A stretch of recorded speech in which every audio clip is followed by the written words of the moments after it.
The new era of Indian diplomacy किस तरीके से आज की डिप्लोमेसी जो है जो बताता है जो आइडियोलॉजी से ट्रांजैक्शनल रियलिज्म पे शिफ्ट हुआ है। किस तरीके से जो पहले की डिप्लोमेसी आइडियोलॉजी पे काम करती थी, आज ट्रेड पे काम करती थी।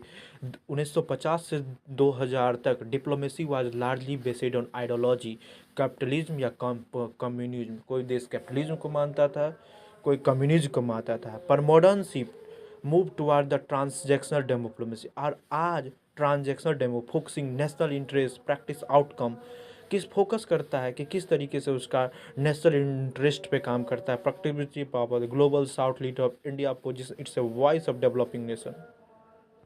यूसीसी ने एक नई कानून बनाया है जिसमें जो सोशल जस्टिस पे आधारित है। आइए यूसीसी के बारे में जानते हैं। UCC introduce transformative regulation align जो अपने एजुकेशन पॉलिसी में एलाइन किया, जो 2020 से 25 में 2020 में आया था, उसमें कुछ अपडेट किया है जो फोकस करता है किस तरीके से वाइस चांसलर के फैकल्टी रिक्वायरमेंट को अपॉइंटमेंट किया जाए। Specially target caste based discrimination and institutional accounting की कास्ट बेस्ड डिस्क्रिमिनेशन देखा गया है यूनिवर्सिटी में फैकल्टी के बीच में, स्टूडेंट एंड टीचर के बीच में। ओबीसी में किस तरीके से ओबीसी बच्चों को कास्टियल रिमार्क अपर कास्ट के द्वारा किया जाता है, इस बात को एड्रेस करने के लिए कुछ गाइडलाइंस निकाली गई।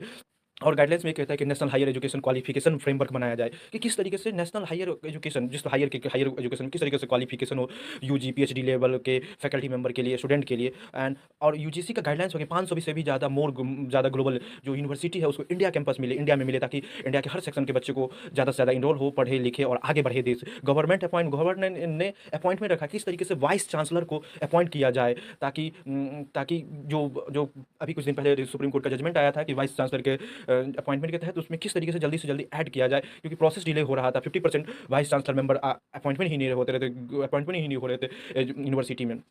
2025 draft propose significant change university lever. इस ड्राफ्ट बताता है कि किस तरीके से लीडरशिप चेंज होना चाहिए। Sir come to selective committee, search से सेलेक्टिव कमेटी की ओर कैसे बढ़ा जाए, कौन कमेटी सर्च करेगा, कौन कमेटी सेलेक्ट करेगा। Centralise composition including centralise composition हो जिसमें नॉमिनी हो वाइस चांसलर का, यूजीसी चेयरमैन हो, यूनिवर्सिटी के एपेक्स बॉडी हो जिसमें तो वाइस चांसलर को रेकमेंड करे। किस यूजीसी वाइस चांसलर के टेन्योर को फिक्स किया जाएगा 3 से 5 साल। Allow non academic with 10 year experience of public administration.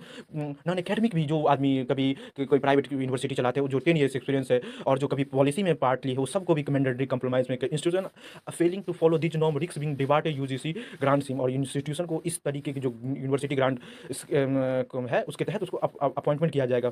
Faculty requirement notable contribution, किस तरीके से फैकल्टी को रिक्वायरमेंट किया जाए और किस तरीके से कि उसके कंट्रीब्यूशन को याद है। Moving away rigid quantitative matrix to more holistic evolution. पहले रिगिड प्रोसेस को फॉलो किया जाता, अब एक होलिस्टिक इवोल्यूशन हो जाए जिसमें पीएचडी मैंडेट को हटा देगा। अब नेट वाले बच्चे, सेट वाले बच्चे